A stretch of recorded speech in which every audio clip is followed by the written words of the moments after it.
Problem here in Australia, and I don't know where in the world you are, but in Australia, this has become a really, really big problem. Now, you mightn't currently own your own home. I know I certainly don't. And the rent increase keeps going up. This year alone, we've had another rent increase and it jumped by $40. That's $40 a week. So that's $80 a fortnight. That is $160 extra a month that we have to come up with. Now, I don't know about you and what you currently pay in rent, but I can tell you right now that when the rent crisis is at a situation where it is more than 52% of 100% of your income, we're in a bit of a financial strife. We really are in this country. There are that many people that are homeless. We live on the beautiful South Coast. We have a Rotary Park not far from here. And there are currently, that I know of, over 14 different people living in this Rotary Park. These are everyday average people just like you and I, who either one, have lost their homes, they can't get housing. I mean, did you know that even, this is how sad it's gotten here in Australia, that it is so sad that now when you go online looking for a place to rent, not only one is it absolutely nearly impossible to actually get a place to rent, but when you do, and it might say in the ad that it's $500 a week, $450 a week, $600 a week, whatever it might be, you're actually in competition with somebody who's got more money than you to offer for a weekly rent. It's disgusting. It is absolutely disgusting. So if I'm going to go and apply for another place to live at, and it says $450 on that advert, I'm expecting it's going to be $450, but I'm going to get outbidded on the quiet, mind you, on the quiet by somebody who can offer $600. They're going to get that place over myself. Now, that is a huge problem that we have here in Australia. And I'm just thankful that I've started digital marketing last year. I have been in the online space before, but I can tell you now that if digital marketing wasn't here, I can see that it would be very difficult for many. So if you're looking for a financial income online to earn a little bit of extra cash, then digital marketing can do that for you. I mean, if you could earn an extra $100 a week or an extra $100 a month, wouldn't that help? Like right now, I currently know that by us paying an extra $40 a week, that's $80 a fortnight extra. It's $160 a month. I don't see the pays going up $160 extra in your pay packet. If you're working a 9-to-5 job, are you getting supplemented from your workplace because, the shopping has gone up, because your rent has increased? I doubt it. So you need to find that extra cash. Yeah, the problem with that also is that if you go out and get a second job, you're going to get taxed twice as much. But you can learn digital marketing. You can start your own online business, and who knows where it could take you 1 year from now. You could be working full-time on your own business and you don't have that 9-to-5 job to rely on. It's just food for thought, people. But yeah, I just needed to get that off my chest because I just can't believe how outrageous it really is here in Australia right now with the rent increases. It's disgusting. Why are there a million empty homes in Australia when there's so many people who can't afford their rent and the entire generation can't buy a house? It's because the market's completely distorted. There's enough property in Australia for 50 million people. There's about 28 million people who live here, and yet all these people can't buy a house. People can't afford their rent. And there's a few reasons for this. Airbnb has completely distorted the market. So properties that used to be available for rent are now rented out as Airbnb, so people make money off that. And then you've got all these property investors with their 10, 12, 20 houses making money off it. The price of a house in Australia is 10 to 12 times an average salary. So teachers, nurses, no one on an average job can afford to buy a house. And it comes down to one thing, I think, and it's selfishness. So all these people who have their $1 million properties and are spending this enormous amount of money on property, they don't care that it's created amazing inequality in Australia. When I grew up, we used to have, a house, and we didn't have a lot of money. We had a house, we had a backyard, somewhere to play, and I can't even afford a house, and I don't know how most people on a decent wage can afford a house. I don't know why people would choose to profit off, people who are really struggling, people at the very bottom end who just want somewhere to live, a roof over their head. That should be a basic right for society, and I just think the Australian housing property market is awful, and we're all suffering from it. But I'll tell you why the system continues and why it's even doubly hard to change. So it's the votes, but it's also the fact that Australia's major banks get more than $200,000 in profit per home loan, right? Giving pre-tax profits of $44 billion to these big four banks. Like we said, banks are investing more in home loans because they're so profitable and not investing in businesses and doing what banks are supposed to bloody do. 40% of their profit, making Australian banks rank the most profitable in the world. This is a Ponzi scheme. This is a scam. It's set up to buy votes and avoid making the hard bloody changes. So this is a profiteering Ponzi scheme for major banks, for property investors, for people who are using our houses as a vehicle to make themselves exorbitantly rich at the expense of multiple generations. And politicians are too busy trying to win easy votes and not taking on the hard battle, trying to convince these 11 million voters that everyone's worse off when we continue this absolute joke of a housing price roller coaster that factually neither major party has the balls to solve. And if you're a millennial and you're a Gen Z, then you're screwed. Yes, I'm going to talk in something that a lot of people are going to relate to it. Let's talk about housing crisis in Australia. Obviously, I've seen in my eyes a lot of younger people, no one want to move out from their mom house or from their parent house. Everyone is living with their parents. You know why? Because the rent is so expensive. In Adelaide now, the rent, if you don't have 600 plus, you cannot rent a place a week. In Sydney, not even talk about if you don't have 1,000 in Melbourne. Man, I have a question for the government, right? This is my question for the government. This politician, you got in an age you're heading to your 60s. You have this generation here, us, this generation of the 30s, heading up there. What's going to be next for us? Like if this generation, they can't afford to live in their own home, they cannot move out from their house, what's next for them? I have a question now. What's next for this generation? What are they going to do? Because the reality is that this generation, they are working so hard. Even get a partner, they say go to school, you go to school, you get all your degrees, you get a job, you get a nice job, you get paid, you find a partner, you have kids. After a couple of kids, you're gonna build a house. You buy the house with your missus. You both go to work.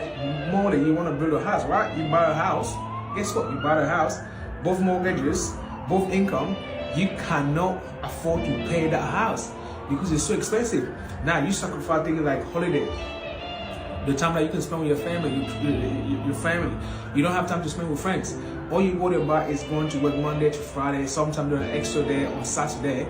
And then you end up not having any time. On Sunday, you have to look after the family. You have to clean the house. You have to do all the little things. And then you go back to Monday. So this young generation, they're absolutely dying slowly. And the government, you guys are watching. See this generation, they are dying slowly. People, 4 or 5 people live in their homes with their parents because they cannot afford to rent. Come on, Australia is the better land, right? It's a land where the land of a right, there's a freedom. But how the fuck can you have a partner, you earn over 100 grand a year, you got both earn over 100 grand a year, but you cannot afford a house? Max, there's something, you guys need to think about something. And I heard that a politician retired from politics is gonna get $1 million a year from being some sort of a university work or whatever. And then the patient is going to be touching his patient, not knowing shit. Let's talk about this housing crisis in Australia. We've got about a 1% vacancy rate, which means that in a 52-week year, we've got half a week vacancy. That means these properties are very, very full. You can see it and feel it out there. There's people lining up. There's massive queues rents are increasing significantly. Now, with all of that happening, interest rates are going up or have gone up again, which means that we're likely to see rents increase. And that's just because it's becoming very, very hard for people to service their debt, forcing them to delay buying property, putting more pressure on the rental system. Now, all of this is coming at a pretty hard time because the country is growing. We've got about 700,000 migrants coming into the country over the next 2 financial years. And let's have a look at what the government is doing to fix this supply issue. Currently, it looks pretty bad. In New South Wales in particular, New South Wales would need to build 75% more homes than currently forecast over the next 5 years. You can see here, we're currently expected to deliver about 36,000 homes over the next each year for the next 5 years, when we need to be doing 62,800 homes. So that's a massive shortfall. Why this is happening is because the development application process to get permits is just taking too long. Currently, it blew out. It used to be 83 days for you to go and get a DA approved. Now it's taking about 105 days. Now, when you add on top of that, well, that was financial year, now it's gone up to 116 days, excuse me. So when you add on top of that, that's just the approval process. You've then got to build the thing. It takes years and years and years for the property to come out. So from end to end, by the time they bought the site, done the DA, and then built it, it can take up to 3 years for you to go and actually have this property delivered. So there's this backlog of building pressure happening in the city. The government is very aware of this, and what they've said here, Jim Chalmers has basically said to all the states and territories, they've budgeted about $500 million to boost the amount of supply into the system. They want to build 1 million new homes, and that's due to start in mid-2024. So that's still a little while away. He said to all the territories, you need to increase the amount of supply by speeding up the rezoning process and then also speeding up the approvals process. And there's talks about them even just removing local councils out of this process just to get properties into the market.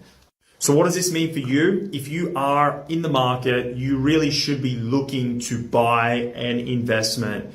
If you want to buy your own home, fantastic, but get in there, get some real estate under your belt. The lack of supply and the huge demand, I can see property prices increasing. Australia has a really big problem, and that problem is that the rents are rising so high.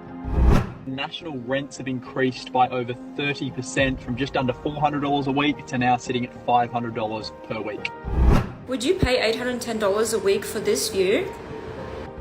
My landlord came to visit after giving us a $350 per week rental increase. I currently live in a Meriton and our rent went up yesterday by 35%. Did you know that 300,000 Queenslanders are at risk currently of becoming homeless? Probably the last thing you could consider is it an option to live back with your family? $700 a fortnight. That is insane. How is this legal? Paid my rent today, that was $16,500 for the month. Rents rising faster than your stress levels, and every tenant's got a story. Evictions, price hikes, landlords just testing the market. Want to hear how real people are surviving? Subscribe. Misery loves company. I have a rent increase from July, and it's going to be $745 a week for a 1-bedroom apartment in Surfers Paradise, Gold Coast. Do you guys think it's worth it? This place comes with no parking, so that's an additional $65 a week, but check out the view. Would you pay $810 a week for this view? Let me know in the comments. Have you seen the Meriton scandal? It's absolutely cooked. Basically, this shady email was leaked from the Meriton bosses in the head office to let all of their landlords know that they need to be pushing rents as hard as possible and signing 6-month leases so they can increase the rent more often. I currently live in a Meriton and our rent went up yesterday by 35%. That's $230 a week and almost $12,000 a year. I met someone yesterday in the Meriton next to us who said that they've been pushed out because their rent is going up by $1,000 a week and they're getting students in 3 to a room. That's obviously illegal, having multiple people living in the same room. Unfortunately, there is no limit to how much Meriton wants to increase the apartments every year, no limit to the percentage, and you can't do anything about it unless you want to go to the tribunal. Not fun. Let's unpack where the most significant rental increases have been across Australia. Since May of 2016, national rents have increased by over 30% from just under $400 a week to now sitting at $500 per week. And more than 15 of that 30% has occurred over the last 18 months. Although some areas have been affected more than others. The suburb with the most significant increases for units is Caringbah South in Sydney. That's increased by over $230 per week to now a median of $980 per week. And outside of Sydney, Banksia Beach in Brisbane has had the most significant increase, increasing $160 per week to now a median of $610. Now, if we look at houses, again, the majority of the suburbs are in Sydney, with Clovelly taking the cake up $630 per week to a median now of just under $2,000 per week. Followed closely by Rose Bay, followed closely by Surfers Paradise, up $430 per week to now a median of just under $1,500. Comment below how much your suburbs increased. Did you know that 300,000 Queenslanders are at risk currently of becoming homeless? From the interest rate rises to the rental and housing crisis, this is not acceptable. On top of that, my rent is increasing $150 a week. That is $600 a month, and I'm sure someone somewhere would actually pay that.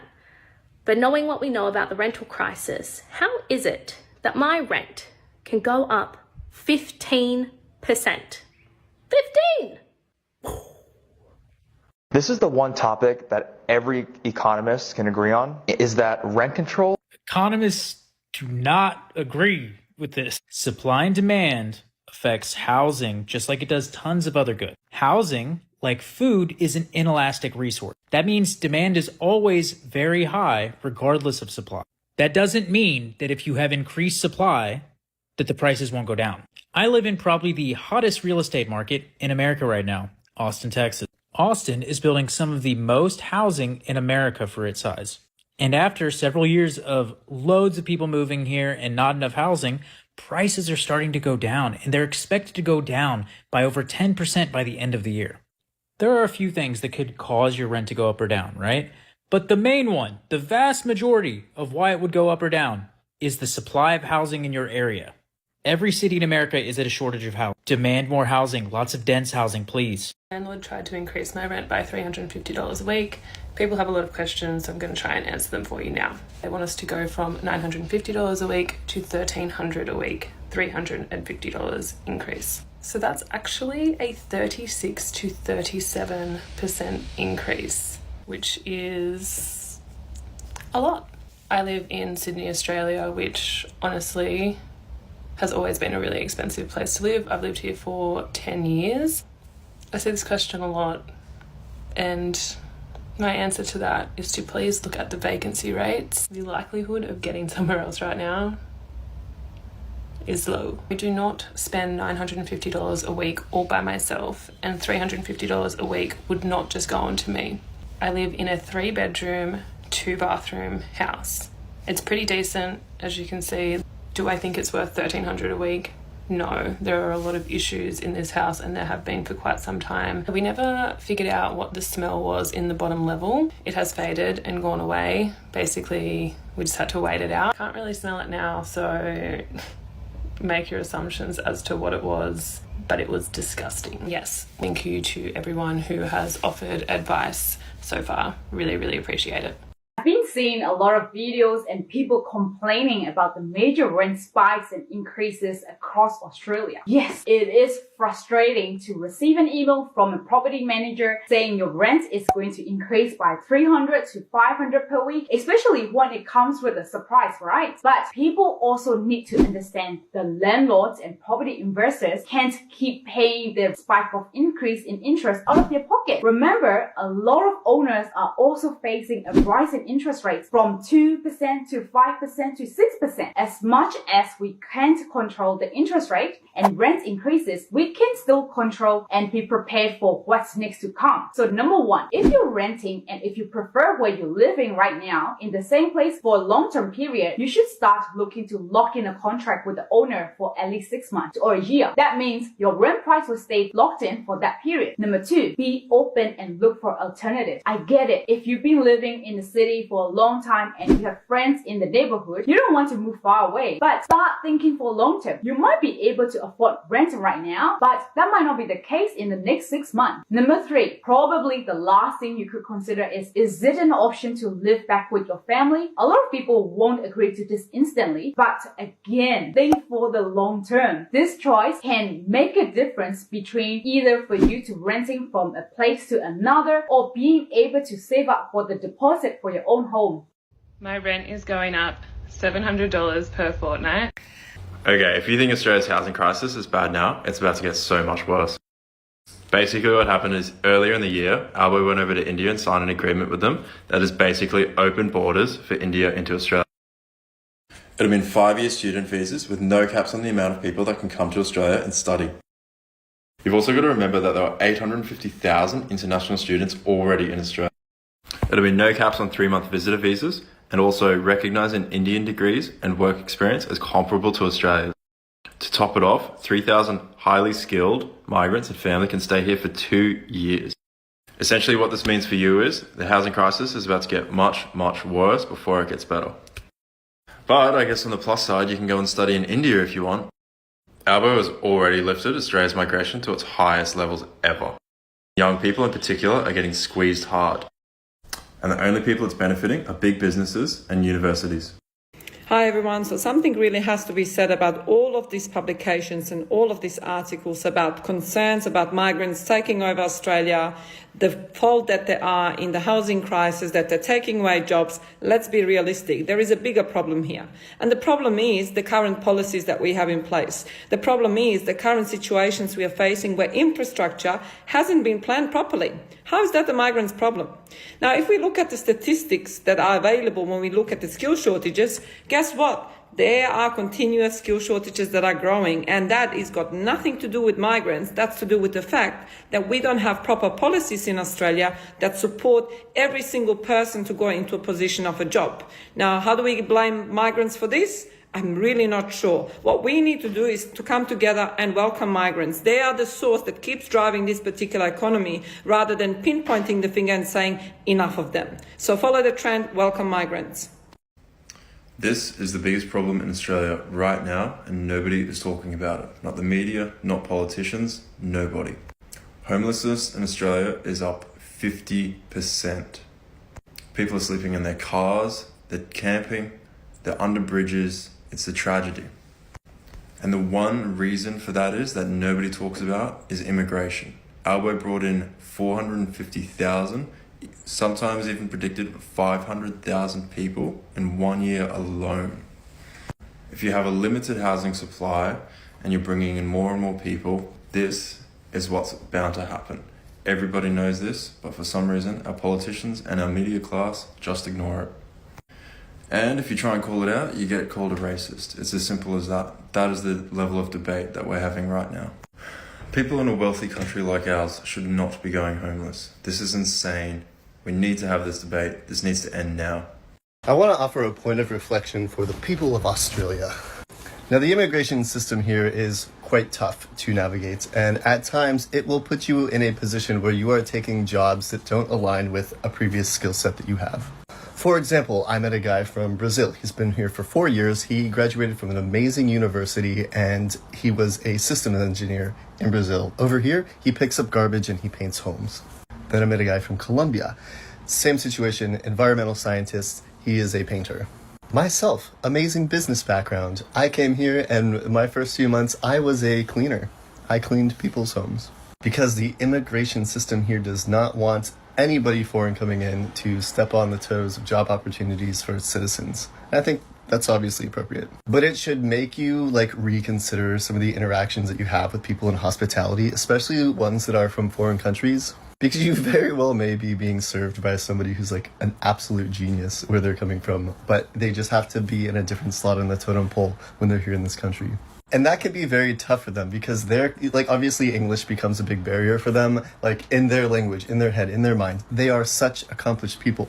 And we see them and it becomes a very frustrating interaction because it's you immediately think this person doesn't get it. And that may be true. They don't get it, but they aren't stupid. And this is also coming from me because, like, on the side, for whatever reason, a side quest that life has taken me on is to provide practice of English for a lot of these people from South America, because I know just enough Spanish to pick up on, like, what they're trying to say if it mixes in there. And it's also much easier for them to digest American English. And all along, I'm meeting these truly talented individuals. So try and keep that in mind the next time you're having a difficult interaction. You're not dealing with somebody stupid, they're just genuinely struggling.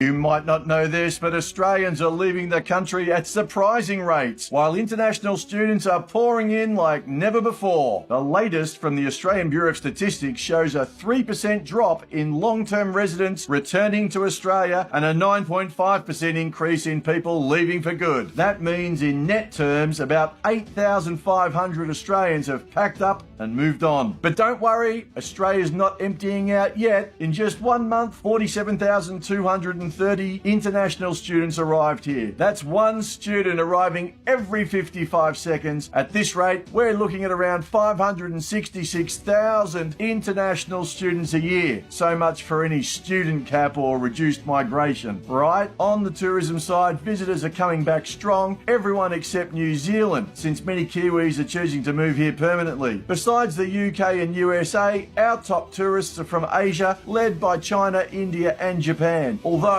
we're still at about 60% of pre-COVID levels, things are definitely picking up for the tourism industry. Now, if you're heading out of Australia, the top spots are Indonesia, New Zealand, the UK, USA, Japan, and of course, beautiful Thailand. So if you're planning a getaway, you're in good company. Maybe it's time to think about where you'd like to travel next. Have a great day. When it comes to the housing crisis and immigration, the Greens leader Adam Bant had this to say.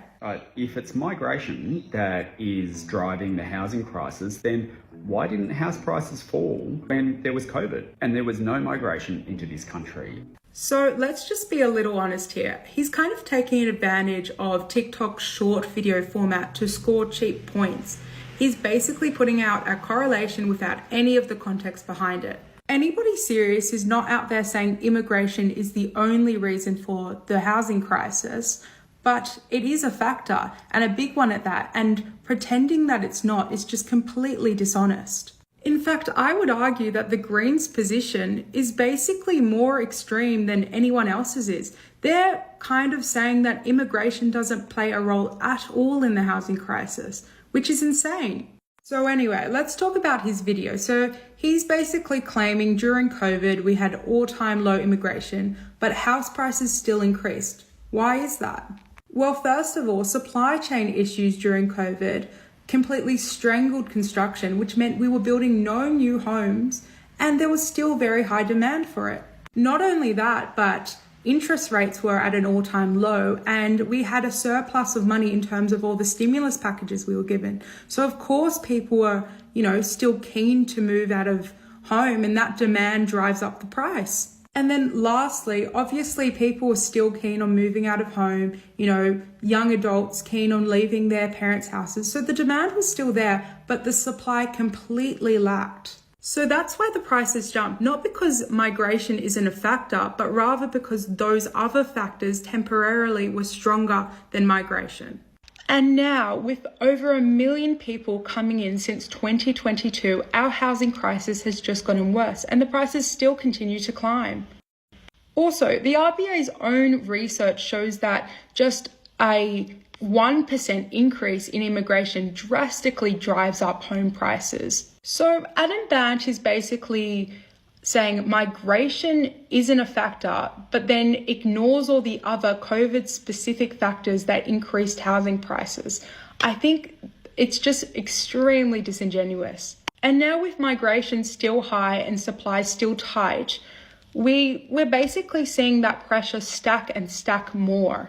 All in all, Adam Bant is kind of arguing against a straw man. He's saying during COVID, house prices didn't drop, therefore migration can't be a factor. But that, again, it's not a serious argument, it's a soundbite.